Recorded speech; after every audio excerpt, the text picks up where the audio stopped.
Assalamualaikum warahmatullahi wabarakatuh. Perkenalkan, kami dari kelompok 11 akan mempresentasikan komunikasi pendidikan yang berjudul komponen komunikasi. Sebelumnya, perkenalkan, nama saya Gia Enji Amelia Putri dari kelas PGSD 1C. Halo, Assalamualaikum. Perkenalkan, nama saya Yunanda Rindi Oktaviani. Perkenalkan, nama saya Desi Faizadila Istriadi. Saya Dia Nurcahyaning Tias. Komponen komunikasi. Komponen komunikasi terdiri dari 5. Yang pertama, pengirim atau komunikator. Yang kedua, pesan. Yang ketiga, saluran atau media. Yang keempat, penerima. Yang kelima, efek. Kita bahas dari yang nomor 1.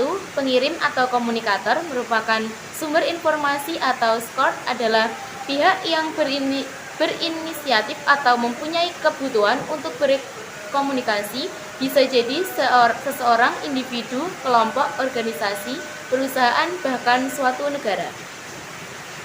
Yang kedua, pesan, apa yang disampaikan oleh pengirim kepada penerima. Selanjutnya, yang ketiga, saluran atau media merupakan saluran atau media dalam komunikasi adalah atau wahana yang digunakan untuk menyampaikan pesanannya kepada penerima. Yang keempat, penerima merupakan orang yang menerima pesan dari si penerima pesan. Yang kelima, efek, apa yang terjadi pada si penerima pesan setelah menerima pesan yang diterima. Selanjutnya, unsur-unsur komunikasi pada model komunikasi. Unsur-unsur komunikasi pada model komunikasi terdiri dari 2. Yang pertama, umpan balik atau feedback. Yang kedua, gangguan atau kendala komunikasi. Baik, di situ dijelaskan umpan balik adalah respon penerima pesan yang mampu memengaruhi si pengirim pesan untuk komunikasi selanjutnya. Dan gangguan atau kendala komunikasi merupakan gangguan yang terjadi jika terdapat intervensi yang mengganggu salah satu komponen komunikasi sehingga proses komunikasi tidak berlangsung efektif. Ini saya akan menjelaskan tentang gangguan komunikasi dan fungsi komunikasi. Gangguan komunikasi ada 7. Yang pertama ada gangguan teknis, kedua gangguan somatik dan fisiologis, ketiga gangguan fisik, keempat gangguan status, kelima gangguan kerangka berpikir, keenam gangguan budaya, ketujuh konteks atau situasi komunikasi. Fungsi komunikasi menurut para ahli. Menurut Rudolf Faderberg dalam Mulyana 2009, ada fungsi sosial dan fungsi pengambilan keputusan. Menurut Judy C. Parson dan Paul Nelson dalam Mulyana 2009, ada untuk kelangsungan hidup diri sendiri dan untuk kelangsungan hidup masyarakat. Menurut William Gordon ada fungsi sosial komunikasi, fungsi ekspresi, fungsi ritual, dan fungsi instrumental. Fungsi komunikasi ini sebagai bentuk fungsi konteks dan konteks pendidik dan pembelajaran antara lain. Yang pertama, fungsi komunikasi sebagai pengembangan pengetahuan dan keterampilan. Kedua, fungsi komunikasi sebagai pembentuk sikap dan nilai. Akan menjelaskan prinsip komunikasi. Prinsip dasarnya ada 3 prinsip dasar komunikasi.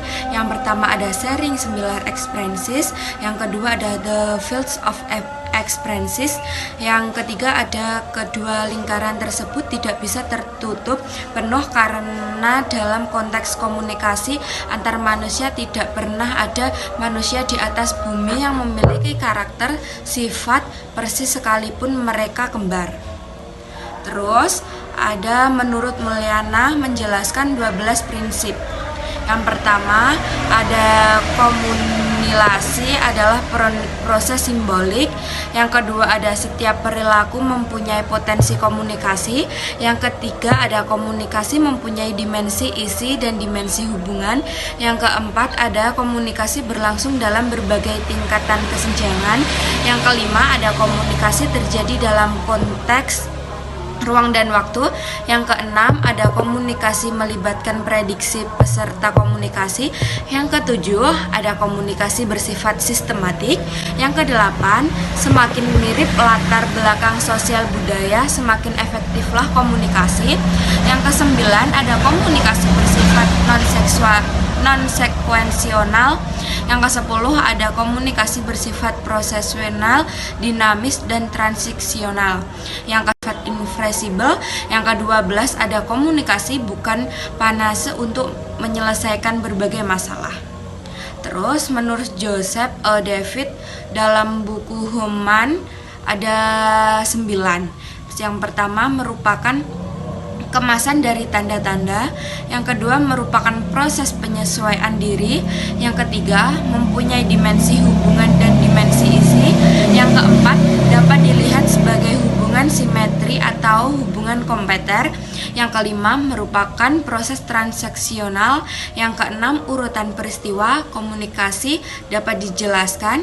Yang ketujuh tidak dapat dihindari. Yang kedelapan tidak dapat diubah dan diulang. Yang kesembilan memiliki tujuan tertentu. Di sini saya akan menjelaskan model komunikasi berdasarkan tujuan dan kebutuhan penulis. Yang pertama yaitu model SR atau Stimulus Response. Pada model ini menggambarkan komunikasi sebagai proses aksi dan reaksi, dan dapat berlangsung positif maupun negatif. Yang kedua yaitu model Aristoteles. Aristoteles adalah tokoh pertama yang mengkaji komunikasi dengan tujuan, persuasi, dan perumus model komunikasi pertama. Pada model ini menekankan 3 unsur dasar komunikasi, yaitu speaker, message, dan listener menjadi dasar untuk membuat komunikasi lebih baru. Yang ketiga adalah model Laswell. Pada model ini menekankan 3 fungsi yang diemban oleh komunikasi masyarakat: pengawasan lingkungan, korelasi berbagai bagian terpisah dalam masyarakat, transmisi warisan sosial dari suatu generasi ke generasi yang lain. Yang keempat yaitu model Berlo, atau dikenal juga sebagai model SMCR, yang merupakan singkatan dari source atau sumber pesan, message atau pesan atau informasi yang diterima, channel atau saluran media penyampai pesan, serta receiver atau penerima pesan. Memiliki kelebihan tidak hanya menggambarkan komunikasi publik dan massa, namun juga komunikasi antar pribadi dan berbagai komunikasi tertulis. Yang terakhir yaitu model Tubbs. Pada model ini yaitu komunikasi di mana kedua peserta komunikasi sebagai pengirim dan juga penerima pesan. Pada model ini biasa ditemukan dalam proses diskusi kelompok. Dan gangguan dalam model ini adalah gangguan teknis, misalnya kegaduhan dan gangguan semantik, yaitu pemberian makna berbeda dari yang disampaikan pengirim pesan. Demikian tadi presentasi dari kelompok kami. Apabila ada kurang lebihnya saya mohon maaf. Akhir kata, wabillahi taufiq wal hidayah. Wassalamualaikum warahmatullahi wabarakatuh.